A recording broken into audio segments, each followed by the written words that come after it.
Olá, muito obrigado pela sua companhia, pela sua audiência. E quem está em pauta hoje é o vereador Paulo Gaspar, ele que é o presidente da Comissão Especial de Estudos sobre a População em Situação de Rua. E recentemente concluiu os trabalhos da Comissão Especial de Estudos sobre a Arborização Urbana e também sobre os alvarás e os projetos aprovados aqui no município. Até o dia desta gravação, o vereador já protocolou 16 indicações à Prefeitura, 3 moções, 7 projetos e 92 requerimentos. Vereador Paulo Gaspar, muito obrigado por ter aceito o convite para participar aqui do Em Pauta, pela disponibilidade do seu tempo e que avaliação que você faz do trabalho iniciado neste ano de 2024. Eu que agradeço, Gabriel. Bom, esse ano ele é o último ano do mandato, ano eleitoral, e a tendência é intensificar os trabalhos no sentido de reverberar os resultados e tudo que a gente já fez nesses últimos 3 anos e tentar propor algumas coisas novas aí, desafios novos, como novas comissões que eu já tentei aqui na casa, mas eu vejo que com bons olhos aí os resultados que a gente já teve. Vereador, falando sobre, nessa sua resposta, sobre esse trabalho desenvolvido ao longo desses 3 anos, quero começar falando um pouquinho sobre os projetos, sobre aquelas pautas que o senhor protocolou aqui no Legislativo e que está em tramitação, lembrando que precisa ser aprovado em 2 análises em plenário, depois sancionado pelo prefeito para se tornar lei no município. E uma proposta do senhor quer instituir o programa de proteção a denunciantes de irregularidades ou ilícitos administrativos e de ações ou omissões lesivas à administração pública municipal. Qual que é a importância desse projeto? Já existe alguma lei federal? O município precisa se encaixar nessa lei federal? Qual que é a sua ideia? Existe uma lei federal, está mais ligado à prática de crimes, mas também ele pode ser utilizado na esfera da administração pública. E aqui a gente sabe que Campinas não é diferente do Brasil, existe corrupção, com certeza, existe práticas administrativas não republicanas, isso faz parte do mundo político, né? Do Brasil que nós temos aí, é histórico, é estrutural, não é de uma administração, é o modus operandi. Então a gente já teve 2 impeachments aqui na cidade de Campinas, que foram, isso quando pega, né? Então a gente sabe, e nos bastidores, no dia a dia, a gente escuta, né? As pessoas que são vitimadas por N situações, mas que não têm provas, têm medo de denunciar. Então a gente sabe que é uma realidade, só que a gente não consegue ter elementos factíveis para a gente levar uma denúncia adiante. Às vezes acontece, eu já fui presidente de uma CPI aqui da casa, enfim, já tivemos alguns exemplos nesse sentido, já tivemos várias denúncias aí de rachadinhas, coisas do tipo aqui na Câmara Municipal, inclusive. Então, é uma prática recorrente, a gente precisa disciplinar isso, precisa colocar em lei isso e deixar que o servidor público se sinta mais respaldado para fazer denúncias, né? Porque ele tem medo de sofrer retaliações, de ser retirado ali, apesar de ele não poder sofrer demissão, ele pode ser retaliado de N formas, né? Perder cargo, perder funções, perder gratificações, pode ser mandado lá para um lugar ermo da administração, um lugar que ele não gosta de ficar, enfim, ele pode ser boicotado. Então é importante ter essa proteção para que ele se sinta mais confiante a fazer qualquer tipo de denúncia. Lembrando que o texto original deste projeto pode ser conferido no site do Legislativo. Você vai lá, campinas.sp.leg.br, tem uma aba lá escrito vereador, você encontra o vereador Paulo Gaspar, matérias, e aí você encontra este projeto. E vereador, na sua análise, você entende que Campinas possui já uma estrutura funcional para que essa sistemática dê certo? O projeto entrando em vigor, uma ouvidoria geral ou uma procuradoria geral, Campinas tem estrutura para este projeto na prática dar certo? Sim, já tem essa estrutura pronta, basta aí a vontade legislativa de aprovar, o prefeito sancionar e a coisa começar a acontecer. Vereador Paulo Gaspar, ainda no mês de fevereiro, o senhor protocolou um outro projeto de lei para instituir aqui no município o Manual de Manutenção de Obra Pública no âmbito da Administração Pública Municipal de Campinas. É por conta de cenas que já foram vistas, de obras que foram finalizadas, mas que pouco tempo depois elas precisaram de uma manutenção ou de algum reparo? É rotina, né, na nossa cidade, em todo o Brasil, na administração pública, quando se entrega uma obra, é constante a manutenção e muitas vezes até durante a obra existe reforma em cima de reforma porque não está em condições de ser entregue, né? Isso porque as licitações que são feitas são em cima do ganhas no menor preço, aí as consultoras acabam utilizando mão de obra mais barata, material mais barato e, consequentemente, a durabilidade dessa obra é menor e a manutenção é mais constante. Então é importante o manual de obras para você saber de quanto em quanto tempo você vai fazer a manutenção de cada equipamento da obra, de cada setor, parte elétrica, encanamento, alvenaria, telhado, ar-condicionado, toda a parte de infraestrutura, cabeamento.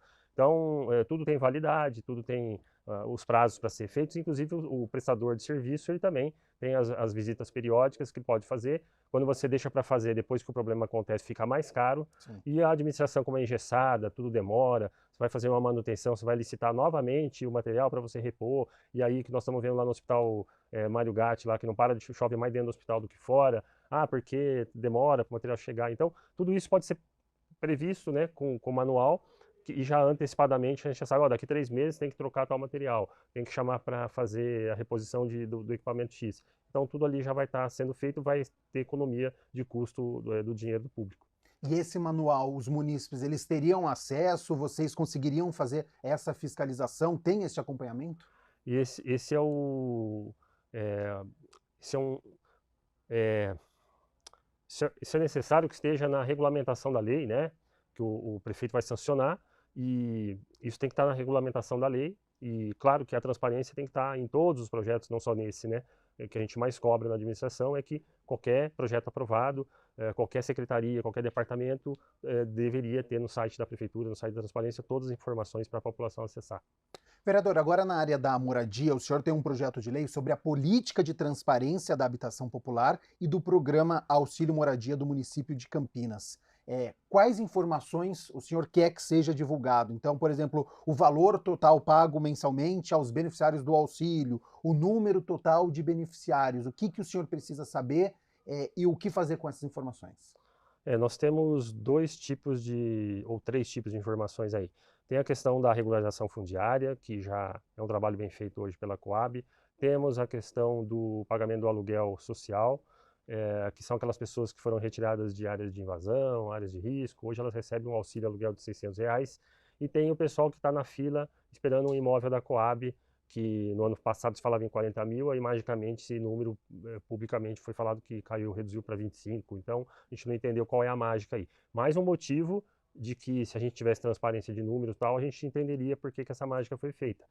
Sem falar de evitar fraudes, né, que pessoas estão recebendo de forma ilícita, outros que não precisam mais continuam recebendo, acompanhar a entrada e saída dessa fila, e com isso ter medições e poder orientar políticas públicas para a gente saber onde precisa melhorar, onde que está bom, onde que não está. Então transparência é tudo na administração pública para a gente poder ter um diagnóstico de como está andando. E por conta dessa questão de transparência, essas informações, elas poderiam ficar disponíveis no site da prefeitura e também no da Coab?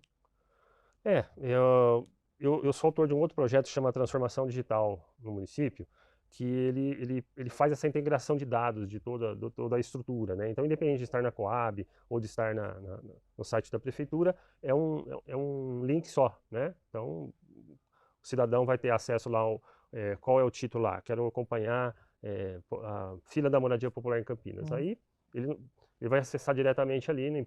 E o sistema digital aí que precisa ser implantado, ele vai localizar essa informação para ele e vai apontar o caminho, né? Enfim, hoje é o que falta isso na administração, não existe essa integração de dados de secretarias, de autarquias, de empresas municipais, então tudo fica picadinho e o cidadão fica perdido aonde que ele vai buscar a informação.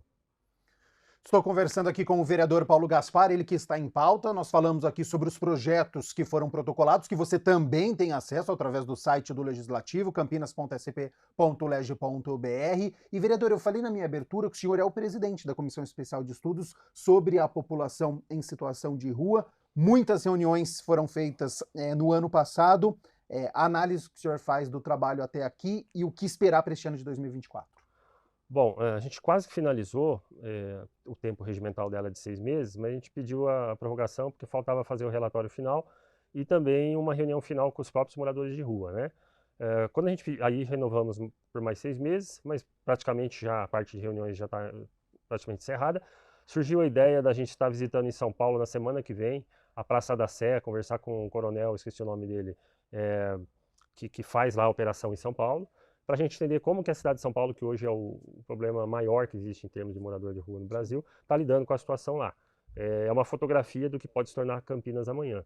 Então é importante a gente trocar uma ideia com eles, a experiência deles, Nós estamos numa escala bem menor, São Paulo hoje está em torno de 60 mil moradores, Campinas em torno de 2.500, mas é só uma questão de escala, os problemas são os mesmos, o diagnóstico é o mesmo, as causas, as consequências. Falta agora, então, uma reunião final com os próprios moradores, que a gente deve fazer na Casa da Cidadania ou no Centro Pop, e essa visita final na Praça da Sé. Alguns temas que foram abordados pela Comissão Especial de Estudos: saúde menstrual é negócio de mulher, ambiente seguro para as mulheres, ações de geração de trabalho e renda, crianças e adolescentes em situação de rua. Então a gente dá para ver que é um problema complexo, porque a gente está falando da dignidade desta mulher, da questão de crianças e adolescentes estarem nesta situação, trabalho e renda para conseguir sair daí, é complexo.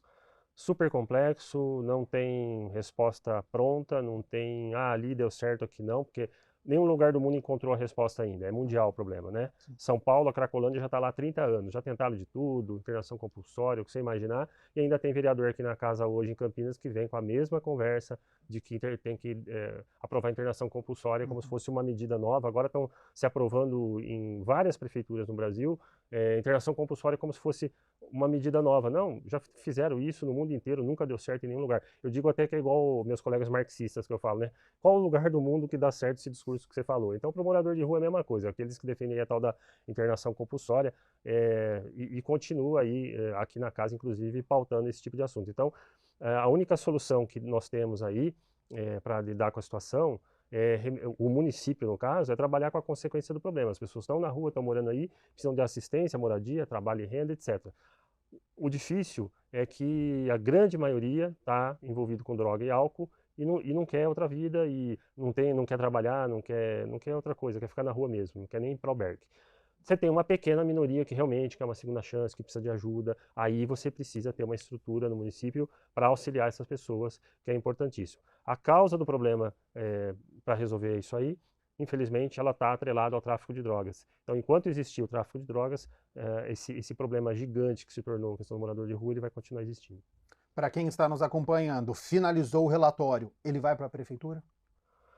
Vai para a prefeitura, apesar de que o diálogo é constante. Eu faço parte do comitê Pop Rua, que trabalha mensalmente lá com a própria prefeitura, então a gente está, não vai ser nenhuma novidade para eles receber o relatório. Inclusive já estamos trabalhando em termos de uma política municipal para a população em situação de rua junto, então esse trabalho já acontece diariamente, essa integração dos trabalhos, né? Então o relatório vai ser mais uma formalização. Vereador, eu falei na minha abertura também que o senhor presidiu a Comissão Especial de Estudos sobre a Arborização Urbana. E o ano de 2023 foi muito intenso. Eu lembro aqui de reuniões que foram realizadas com a presidente do CONDEMA, recebeu o pesquisador do Embrapa, se falou sobre poda de árvores, contralaudo do Bosque dos Jequitibás. Para quem está nos acompanhando, como foi esta reunião e a comissão? Bom, a comissão foi bem tumultuada, porque ela foi não bem aceita pelo governo. A gente estava mexendo num assunto espinhoso. Na verdade, eu tentei abrir uma CPI antes da comissão. E durante os trabalhos a gente não teve nenhum apoio do governo, apesar de que fosse o contrário. Então não tivemos a presença do secretário de Serviços Públicos, que é o maior envolvido na questão, e aí a coisa foi acontecendo na revelia, aí teve a operação do Ministério Público, ação pública em paralelo. Então você teve três frentes: você teve a Comissão de Organização da Câmara, você teve o Ministério Público trabalhando e você teve o CONDEMA também trabalhando. Foram três frentes e chegando ao mesmo resultado, ao mesmo diagnóstico no final, que a política urbana inexiste de arborização em Campinas, só existe numa lei de 2003 ali só para inglês ver, e a estrutura da secretaria é totalmente sucateada. Imagina, nós temos 6 técnicos para a cidade inteira, então assim, é bizarro, para não dizer outra palavra, e o pior, não existe vontade política, nem do secretário, nem do prefeito, nem de ninguém, de mudar a situação. Aí aconteceu aquelas mortes, a prefeitura dando desculpa que era por causa da chuva, e não é, foram tragédias anunciadas. Tanto no bosque lá, metade das árvores já tinham sido podadas há mais de 30 anos e nunca foi feito nada. E no caso dos eucaliptos, você não deixa um parque público com eucaliptos, porque o eucalipto é uma árvore, os eucaliptos já estavam com mais de 100 anos de vida, e é uma árvore que cai muito. Então, assim, já tinham que ter suprimido há muito tempo. O problema é que aconteceu as mortes e aí começou aquele, até hoje inclusive, podar tudo de forma sem critério nenhum, né? Então agora está acontecendo uma inversão. E a prefeitura contratando serviços terceirizados sem ter uma estrutura de fiscalização. Então a gente está sabendo que nós estamos rasgando dinheiro público, está sendo árvores dizimadas sem necessidades, tudo feito sem critério, sem planejamento, e o pior, não existe um censo arbóreo da cidade, onde você tem um inventário de cada elemento, de cada árvore da cidade, indicando a sua saúde física e o monitoramento dela. Isso é vital para que a gente possa acompanhar a saúde de cada árvore e saber quando que precisa manusear, quando precisa podar ou quando precisa substituir. O trabalho da comissão foi encerrado, mas esse trabalho de fiscalização ele continua. Bom, a fiscalização ela é diária, todos os cidadãos passam no lugar, estão vendo que está podando, manda foto, manda vídeo, a gente vai ver lá, pede laudo, por que que foi cortada, sem necessidade. É, então a gente cobra diariamente isso aí, coloca nas redes sociais, marca o prefeito. Então a gente está numa situação de guerra mesmo, né? Porque não existe diálogo, não existe vontade de dialogar, a gente chama de um governo, esse governo é um governo vertical, né? De cima para baixo, para goela abaixo. E não, hoje o mundo caminha num sistema de governo transversal, né? Você tem a participação da sociedade civil, das entidades, da academia, dos especialistas, não é só uma coisa top-down, né? Isso em todas as áreas, não é só da arborização que eu estou falando, que é a maior crítica aí que a gente faz sempre. Então, a fiscalização vai continuar sempre até que esse governo, que a gente não sabe se vai continuar ou não na próxima eleição, mude essa forma de trabalhar. E a terceira comissão especial de estudos que eu citei foi sobre a aprovação de projetos e emissão de alvarás. Recebeu arquitetos, falaram sobre as dificuldades na aprovação de projetos, obtenção de alvarás de construção, obtenção também de alvarás de uso aqui em Campinas. Como foram identificadas essas demandas? Bom, eu sempre falo isso, né? Esses cabelos aqui foram embora por causa da Secretaria de Urbanismo, né? Eu sou arquiteto, passei por esse calvário e realmente a legislação urbana nossa é um câncer, né? A ser extirpado. E eu, se eu fosse o prefeito, eu chegava e mudaria essa lei, né? Rasgaria essa lei e faria uma nova.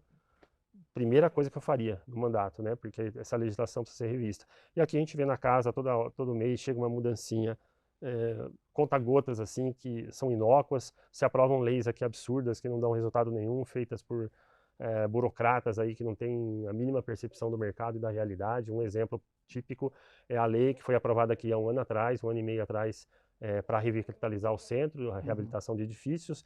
Num universo de 4.000 imóveis, aprovaram 2. Então, assim, eu falei para o prefeito lá, você vai passar vergonha, prefeito, se essa lei for aprovada desse jeito. Nós fizemos emendas ratificadas pelo CMDU, Conselho Municipal de Desenvolvimento Urbano, uma bíblia lá, para complementar, para deixar a lei, e não é no sentido de quantidade para complicar, não, é para simplesmente, ao contrário, simplificar a legislação que já existe. Então, revogando coisas e obrigações né? Mas os vereadores aqui, nenhum, acho que leu o relatório do CMDU, aprovaram a lei do jeito que deu, e aí o resultado PIF. Então, isso é um dos exemplos de como é feita a legislação em Campinas, né? Por isso que a gente defende a criação de não só de um instituto de planejamento para pensar a cidade no longo prazo, mas antes dessa estrutura, é você ter um diagnóstico, um plano estratégico de desenvolvimento para a cidade, e com esse plano estratégico a gente vai ter os master plans, os projetos para a cidade, o projeto para o centro, né? Quando você detectar o projeto do centro e fizer o projeto para ele, aí que você vai fazer a legislação. A legislação é o último passo de todos esses projetos. E a coisa aconteceu antes, né? Vem uma legislação e aí espera para ver o que vai acontecer e não acontece nada. E a população fica iludida achando que estão acontecendo coisas e na verdade está tudo parado e nós estamos andando de lado. Vereador, infelizmente o nosso tempo está se encerrando, mas o último assunto que eu quero trazer aqui para quem está nos acompanhando é sobre as emendas impositivas, porque pelo segundo ano consecutivo vocês tiveram à disposição, neste ano, 2,7 milhões de reais para poder destinar ao município de Campinas, nas mais variadas áreas, ações que precisavam ser realizadas e que precisam ainda. E o senhor destinou para a área da saúde, para a área da assistência social, cultura, segurança pública, planejamento urbano. Primeiro, como que foi esse trabalho de poder identificar os problemas do município e indicar através das emendas impositivas? Bom, no dia a dia do nosso trabalho a gente vai sentindo qual local precisa mais, as pessoas, as entidades nos procuram também para colocar as demandas e aí a gente vai elegendo as prioridades, né? Então, na questão da saúde, como metade é para a saúde, a gente vai tradicionalmente buscar os hospitais onde atende mais pessoas, como Mário Gatti, Ouro Verde, Hospital da PUC, e aí você tem algumas unidades de saúde, como UBS e tal, que tem algum pedido mais localizado. Na questão da assistência social também, no primeiro ano eu destinei tudo para a secretaria, depois ela resolver para onde que ela ia colocar o dinheiro. Já no segundo ano de emendas, a gente já está direcionando mais diretamente para entidades que a gente conheceu o trabalho sério delas e acompanha e até faz parte desses trabalhos, né? Então a gente está acompanhando de perto e agora, recentemente, eu fiz um requerimento a todas as emendas do ano passado para saber se elas foram empenhadas de fato, né? Então, é um negócio novo ainda na Câmara Municipal, que a gente está aprendendo como é que funciona e nos familiarizando com esse ambiente das emendas. Lembrando que se você acessar o site da Câmara, aquele campinas.sp.leg.br, na busca, se você digitar emendas impositivas, você encontra uma matéria com as emendas impositivas de todos os vereadores. E claro, o vereador Paulo Gaspar está inserido neste contexto. Você clica lá no nome do vereador e você tem acesso a todas as emendas do parlamentar. R$400 mil para a Secretaria de Saúde, Instituto Padre Haroldo, aquisição de um micro-ônibus, R$303 mil para a Secretaria de Planejamento Urbano, para a contratação de consultoria especializada em planejamento urbano, Fundo Municipal de Assistência Social, Núcleo de Ação Social, a realização de manutenção e pintura da sede da instituição. Vereador, agora tem esse trabalho de fiscalização, porque essa foi uma reclamação de muitos vereadores, né? Que no último ano as indicações foram feitas, mas que não se viu as ações serem realizadas. Para este ano, mais uma vez, as emendas foram protocoladas e agora esse trabalho de fiscalização.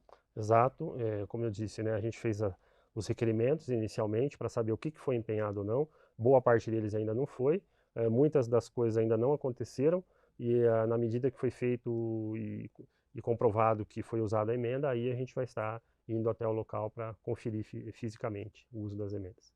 Vereador Paulo Gaspar, muito obrigado novamente pela disponibilidade do seu tempo, contar sobre o trabalho que está sendo desenvolvido aqui para a cidade de Campinas. Já faço um novo convite para o senhor retornar aqui ao Em Pauta, porque tem mais projetos, requerimentos, indicações. Então, contar sobre esse trabalho que está sendo feito aqui para o senhor retornar para a gente continuar a nossa entrevista. Eu que agradeço o espaço, a oportunidade, parabenizar toda a equipe aí, o trabalho da TV Câmara. É fundamental que vocês levem essas informações aos cidadãos e que a população participe cada vez mais aí do que aconteça aqui na Câmara Municipal, porque somos a base da estrutura política no Brasil, é aqui que começa tudo.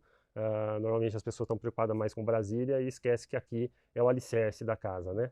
E que tudo está interligado, nada está desconectado. Então vamos participar mais da política. Obrigado e parabéns por tudo aí. E eu agradeço você de casa também pela sua companhia, pela sua audiência. Continue na nossa programação e até o próximo Em Pauta.